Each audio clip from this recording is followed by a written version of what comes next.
केंद्रीय गृहमंत्री अमित शहा यांनी डॉक्टर मनमोहन सिंग यांच्या पार्थिवाचं अंत्यदर्शन घेतलंय। 3 मोतीलाल नेहरू मार्ग या निवासस्थानी जाऊन त्यांनी अंत्यदर्शन घेतलंय। सिंग यांच्या कुटुंबियांचं सांत्वन सुद्धा त्यांनी केलंय। यावेळची दृश्य आपण साम टीव्हीवरती सध्या पाहतोय। काही क्षणापूर्वीच पंतप्रधान नरेंद्र मोदी हे दिल्लीतील माजी पंतप्रधान मनमोहन सिंग यांच्या निवासस्थानी पोहोचले आणि त्यांनी त्यांचं अंतिम दर्शन घेतलं आहे, त्यांना श्रद्धांजली वाहिली आहे। ती दृश्य सध्या आपण पाहतोय। पुष्पहार त्यांनी अर्पण केला आणि त्यानंतर हात जोडून त्यांनी एक प्रदक्षिणा त्यांच्या पार्थिवाला घातली आणि त्यांच्या सोबत केंद्रीय गृहमंत्री अमित शहा देखील उपस्थित होते, त्यांनीही आदरांजली वाहिली आहे।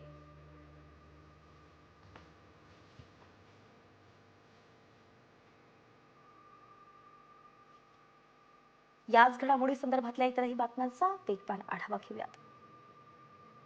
भारताचे माजी पंतप्रधान मनमोहन सिंग यांचं निधन झालंय। वयाच्या 92व्या वर्षी त्यांनी अखेरचा श्वास घेतला।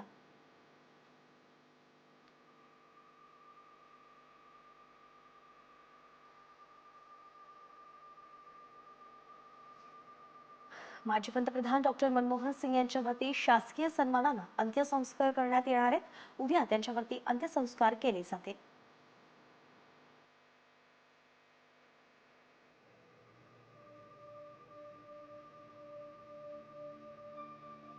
माजी पंतप्रधान डॉक्टर मनमोहन सिंग यांच्या निधनामुळे अवघ्या देशावरच शोककळा पसरली आहे। त्यांच्या निधनानंतर 7 दिवसांचा राष्ट्रीय दुखवटा जाहीर करण्यात आलाय आणि आजचे सगळे सरकारी कार्यक्रम सुद्धा रद्द केले गेलेत।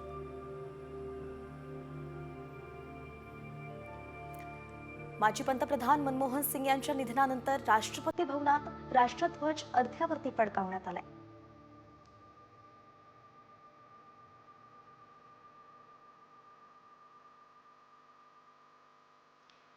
भारताच्या सर्वात प्रतिष्ठित नेत्यांपैकी एक असलेल्या डॉक्टर मनमोहन सिंग यांच्या निधनाने संपूर्ण भारत शोकाकुले। नागरिकांचं आयुष्य सुधारण्यासाठी त्यांनी व्यापक प्रयत्न केले, अशा शब्दांत पंतप्रधान नरेंद्र मोदींनी माजी पंतप्रधान मनमोहन सिंग यांना श्रद्धांजली वाहिली आहे। तर केंद्रीय मंत्री अमित शहा यांनीही मनमोहन सिंग यांच्या निधनाबाबत ट्विट केलाय। माजी पंतप्रधान डॉक्टर मनमोहन सिंग यांच्या निधनाची बातमी अत्यंत दुःखद आहे। डॉक्टर मनमोहन सिंग यांनी देशाच्या कारभारात महत्त्वाची भूमिका बजावली होती, अशा शब्दांत अमित शहांनी दुःख व्यक्त केलंय।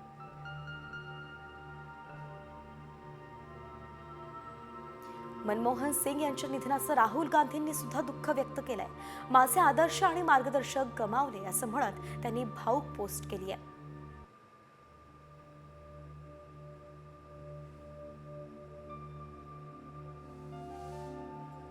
भारताने एक थोर अर्थतज्ञ, अभ्यासू आणि उत्तम राजकारणी गमावलाय, अशी प्रतिक्रियाच मुख्यमंत्री देवेंद्र फडणवीसांनी दिली आहे। आर्थिक क्रांती देश लक्षात ठेवेल असंही मुख्यमंत्री म्हणालेत।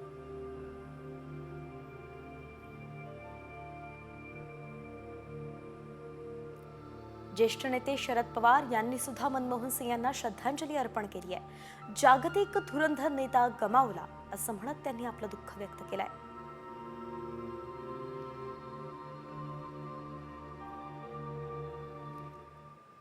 जालना जिल्ह्यात आज आणि उद्या हवामान विभागाकडून येलो अलर्ट जारी करण्यात आलाय।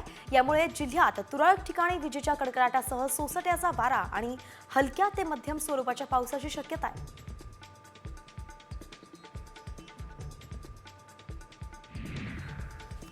वाशिममधील रिसोड तालुक्यात सकाळी काही ठिकाणी अवकाळी रिमझिम पाऊस बरसला आणि या अवकाळी पावसामुळे रब्बी पिकांचं नुकसान होण्याची शक्यता आहे। त्यामुळे शेतकऱ्यांच्या चिंतेतही वाढ झाली आहे।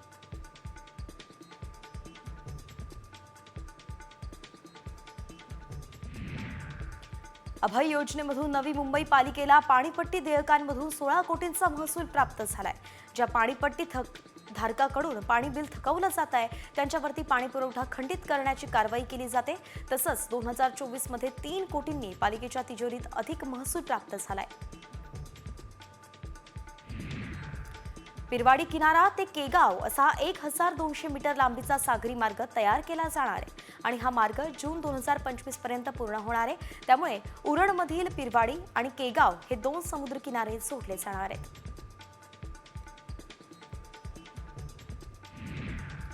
कल्याण आणि डोंबिवलीमध्ये हवेत धुळीची प्रचंड वाढ झाली आहे. मागील वर्षभरात हवेतील धुळीकणाच्या प्रमाणात मानकांपेक्षा जास्त वाढ झाली आहे. लोकांच्या आरोग्यासाठी अपायकारक असल्याचा तज्ज्ञांकडून निष्कर्ष काढण्यात आलाय.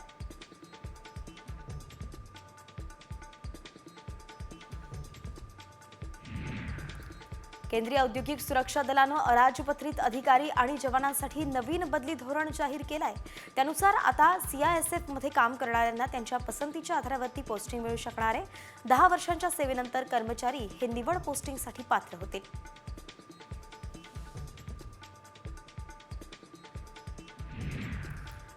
गेल्या 4 वर्षांपासून बंद असणारी शैक्षणिक सहल पुन्हा सुरू होणार आहे. यासाठी नवी मुंबई पालिकेकडून प्रस्ताव सुद्धा तयार झाला असल्याचं अधिकारी वर्गानं सांगितलंय. त्यामुळेच विद्यार्थी वर्गामध्ये आनंदाचं वातावरण आहे.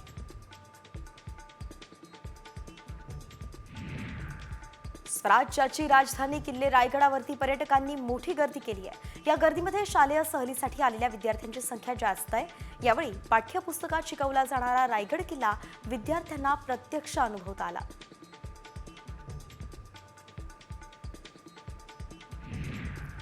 सीईटीचं संभाव्य वेळापत्रक जाहीर केल्यानंतर आता प्रत्यक्ष नोंदणीला सुद्धा सुरुवात झाली आहे. सीईटीसाठी प्रवेश अर्ज भरण्यास 1 महिन्याची मुदत दिली गेली आहे. या संदर्भातील वेळापत्रक जाहीर केलंय.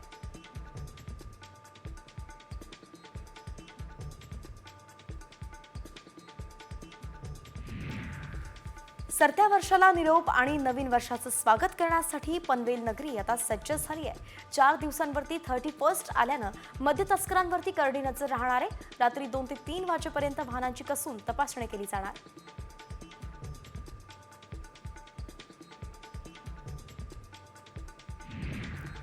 पुरंदर तालुक्यात 100 महिलांना पिंक ई-रिक्षा खरेदी करण्यासाठी अर्थसहाय्य आणि चालवण्यासाठी सोयी सुविधा उपलब्ध करण्यात येणार आहेत. राज्य शासन 20% आर्थिक भार उचलेल. लाभार्थीवरती 10% आर्थिक भार असेल आणि कर्जाची परतफेड 5 वर्ष आहे असं योजनेचं स्वरूप आहे.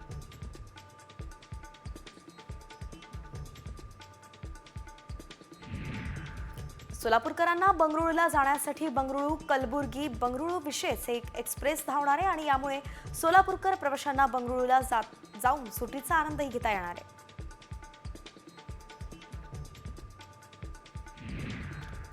महामेट्रोचं जाळं संपूर्ण पुणे शहरात पसरलेलं नाहीये. पुणे आंतरराष्ट्रीय विमानतळापर्यंत मेट्रोची सुविधा उपलब्ध नाहीये आणि त्यामुळेच महामेट्रोच्या नजीकच्या स्थानकावरून विशेष बस सेवा उपलब्ध करून देण्यात येणार आहे.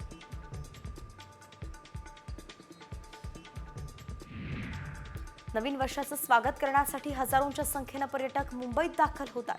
मुंबईतील पर्यटन स्थळी नागरिकांची गर्दी असते. त्यामुळे रात्री उशिरापर्यंत मुंबई गाठण्यासाठी आणि मुंबईतून परतीचा प्रवास करणाऱ्यांसाठी 3ही मार्गांवरती विशेष लोकल धावणार आहेत.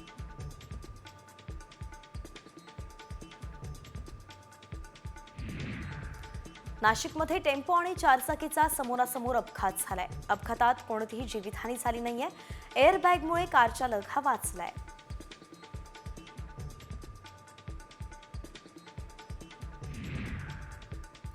सांगली आष्टा रोडवरील वाळवा फाटा नजीक कारंदवाडी इथे 4 चाकी गाडी आणि डंपरचा अपघात झालाय. 4 चाकी गाडी रस्त्यावरच जळून खाक झाली आहे. सुदैवाने यात कुठलीही जीवितहानी झाली नाहीये. मात्र 4 चाकीमधील 3घांना किरकोळ दुखापत झाली आहे.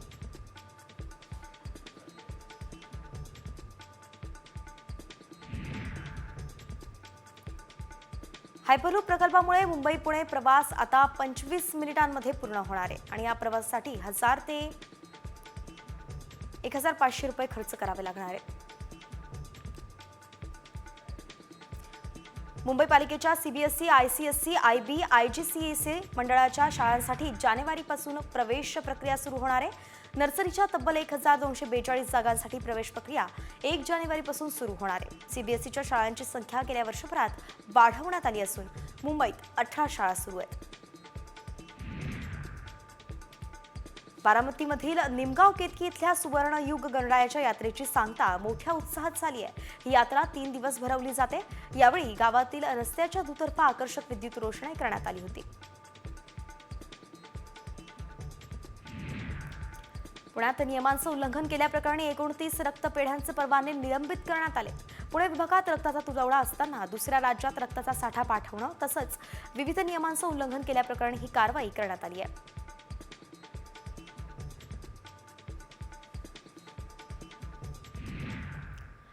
आणि आता छत्रपती संभाजीनगरमधून एक मोठी बातमी समोर येते. बेरोजगार तरुणांना महाराष्ट्र कमांडो फोर्समध्ये जवान बनवण्याचं आमिष दाखवून चक्क बोगस भरती केल्याचं छत्रपती संभाजीनगरमध्ये समोर आलेलं आहे. या भरतीसाठी संभाजीनगरच्या पोलीस आयुक्तालयाच्या जवळच असलेल्या मराठवाडा सांस्कृतिक मंडळाच्या मैदानावरती पोलीस भरतीप्रमाणे मैदानी चाचणी सुद्धा घेण्यात आली. मात्र पात्र उमेदवारांना नियुक्ती शुल्क मागताच टोळीचा भांडाफोड झाला. विशाल मोहन देवळी, विकास बापू माने आणि सलीलाला बागाव अशी तिघा भरती प्रक्रिया राबवणाऱ्या भामट्यांची नाव आहेत. हे तिघेही सोलापूर जिल्ह्यातील पंढरपूर इथले रहिवासी आहेत आणि या प्रकरणी आता तिघांवरती सुद्धा फसवणुकीचा गुन्हा दाखल करण्यात आलाय. एकूण 93 मुलांची फसवणूक झाली आहे. बोगस कमांडो भरती प्रकरणी ही फसवणूक झाल्याचं समोर येत आहे आणि संभाजीनगरमधील या बोगस कमांडो भरतीचा आता पर्दाफाश झालाय.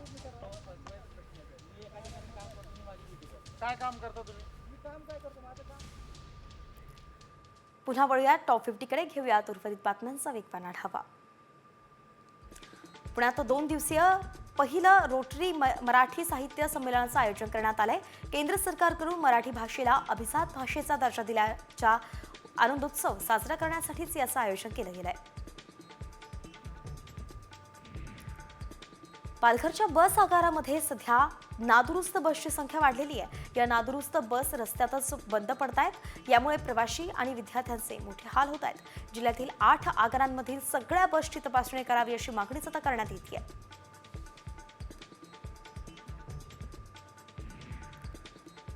डहाणूतील आश्रमशाळांना जेवण पुरवणाऱ्या पिकअप गाडीचा अपघात झालाय. डहाणू तालुक्यातील कासा सायवण या रस्त्यावरील बापूगाव इथे ही पिकअप गाडी उलटली आणि या अपघातामुळे आश्रमशाळांना वेळेवरती जेवण पुरवता आलं नाही. त्यामुळे रात्री उशिरानंतरही आश्रमशाळेतील विद्यार्थ्यांवरती उपाशी राहण्याची वेळ आली. पुण्यात मिळकत कराची थकबाकी वसूल करण्यासाठी महापालिकेनं सुरू केलेल्या मोहिमेमध्ये आतापर्यंत 2,500 मिळकतींना टाळं बसलंय. त्यापैकी सुमारे 2,000 मिळकतींचा लिलाव करून पैसे वसूल केले जाणार आहेत.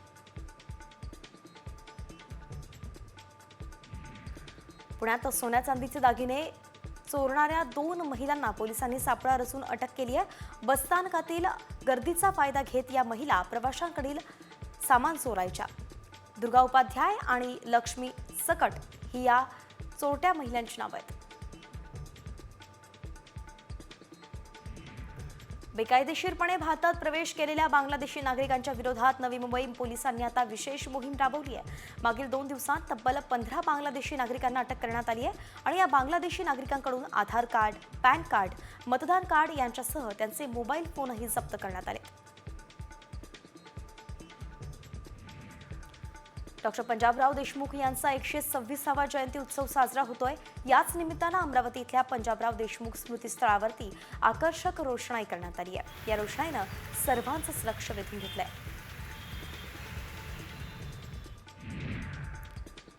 मकर संक्रांतीसाठी तिळाचे भाव यंदा 200 रुपये किलोपर्यंत पोहोचलेत. गेल्या वर्षीच्या तुलनेत यंदा भाव वाढलेत.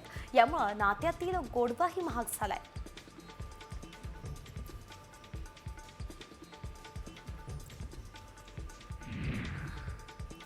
गेल्या 15 दिवसांमध्ये थंडीचं प्रमाण वाढल्यानं गुजरातमधून गुळाच्या मागणीत वाढ झाली आहे. याचा अनुकूल परिणाम गुळाच्या दरवाढीवरती झालाय.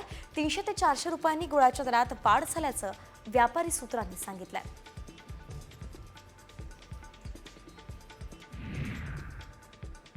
ढगाळ वातावरणामुळे शेवगा पिकावरती परिणाम झाला असल्यानं फुलं गळू लागली आहेत. यामुळे शेवग्याला किलोला 100 रुपये भाव मिळतोय.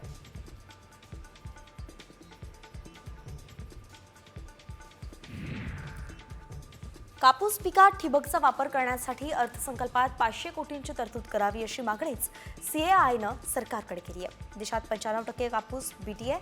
मात्र जीएम तंत्रज्ञानात कोणतीही सुधारणा केली नसल्यामुळेच गुलाबी बोंड अळीनं कापूस बियाण्याला प्रतिकार विकसित केलाय.